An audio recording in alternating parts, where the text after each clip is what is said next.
Hello dear student, welcome to Sampatti private ITI Rahimabad near airport Prayagraj. तो इस study channel के माध्यम से आज हम वर्कशॉप कैलकुलेशन एंड साइंस के अंतर्गत द्रव्यमान और भार में अंतर जानेंगे, मास एंड वेट में डिफरेंस जानेंगे कि मास और वेट में क्या डिफरेंस होता है। तो यह बेसिकली आपका किसके अंतर्गत आता है? वर्कशॉप कैलकुलेशन एंड साइंस के अंतर्गत। तो यह topic basically electrician and fitter first year वाले कैंडिडेट के लिए है। तो चलते हैं और एनालिसिस करते हैं। द्रव्यमान एवं भार में अंतर बताइए। ठीक है, तो हम समझते हैं अंतर। किसी वस्तु में जितना पदार्थ होता है वह उसका क्या कहलाता है? द्रव्यमान। अगर हम भार की बात करें तो भार किसे कहते हैं? जिस बल से पृथ्वी किसी वस्तु को अपने केंद्र की ओर खींचे। मान लो ये पृथ्वी है और ये वस्तु है, अपने केंद्र की ओर यानी केंद्र की ओर खींचती है, तो वो उसका क्या कहलाता है? भार। ठीक है, जिस बल से पृथ्वी किसी वस्तु को अपने केंद्र की ओर खींचती है उसे उसका क्या कहते हैं? भार। और द्रव्यमान कैसे कहते हैं? किसी वस्तु में जितना पदार्थ होता है उसे क्या बोलते हैं? द्रव्यमान। द्रव्यमान हर जगह समान होता है, लेकिन भार क्या होता है? अलग अलग होता है। चंद्रमा पर भार अलग होगा, पृथ्वी पर भार अलग होगा। चंद्रमा पर भार, अगर मान लो पृथ्वी पर किसी व्यक्ति का भार 60 किलोग्राम है, तो चंद्रमा पर उसी व्यक्ति का भार 60/6 यानी 10 किलोग्राम होगा। ये याद रखना है आपको। मतलब चंद्रमा पर भार कितना होता है? 1/6 होता है। अब वस्तु का द्रव्यमान साधारण तुला यानी जिसे कह सकते हैं हम कमानीदार तुला से नापा जाता है, लेकिन वस्तु का भार की बात करें तो स्प्रिंग तुला यानी भौतिक तुला से मापा जाता है। वस्तु का भार भौतिक तुला से नापा जाता है और वस्तु का क्या? द्रव्यमान यानी मास कमानीदार तुला से मापते हैं। द्रव्यमान की इकाई किलोग्राम होती है, जबकि भार को डायन या न्यूटन में मीजर किया जाता है। ठीक है, जब कोई वस्तु द्रव में डुबोई जाती है तो द्रव्यमान में कोई अंतर नहीं होता, क्योंकि द्रव्यमान क्या रहता है? समान। जबकि भार की अगर बात करें, जब कोई वस्तु द्रव में डुबाई जाएगी तो उसके भार में कमी आ जाती है। नेक्स्ट पॉइंट पर चलते हैं। कह रहा है एक काय का पूर्ण भार जिस बिंदु पर केंद्रित होता है उसे कहते हैं, उसे हम गुरुत्वाकर्षण केंद्र कहते हैं। जैसे कोई छड़ है तो उसका सेंटर कहाँ होगा? उसके मध्य में। यहाँ पर क्या है? पूरा इसका वेट क्या हो जाएगा? संतुलित हो जाएगा, यानी बैलेंस हो जाएगा इसका वेट। अगर हम उस इधर इसको रोक लें तो ये क्या हो जाएगा? बैलेंस हो जाएगा। तो क्या होता है? केंद्रित क्या माना जाता है? वो गुरुत्वाकर्षण केंद्र। किसी वस्तु का गुरुत्वाकर्षण केंद्र वह बिंदु है जिस पर उसका समस्त भार क्या होता है? केंद्रित होता है।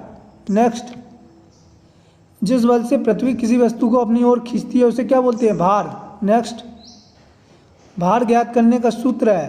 तो भार ज्ञात करने के लिए हम आयतन मल्टीप्लाई घनत्व यानी वेट आर इक्वल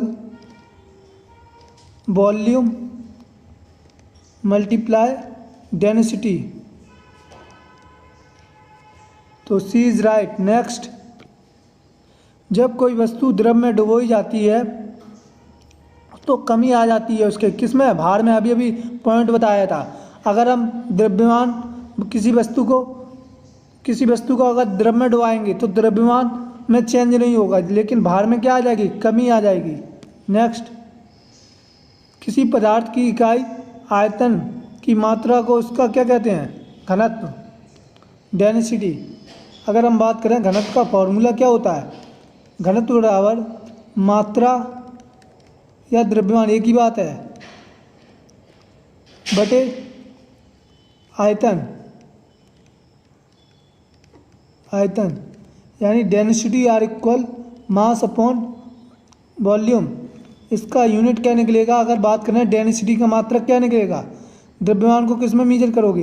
किलोग्राम में, और वॉल्यूम को आयतन को मीटर क्यूब में, यानी लंबाई गुणा चौड़ाई गुणा ऊंचाई।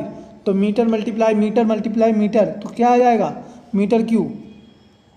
अगर CGS पद्धति की बात करें तो मात्रक होगा ग्राम अपॉन सेंटीमीटर क्यूब, यह आएगा। नेक्स्ट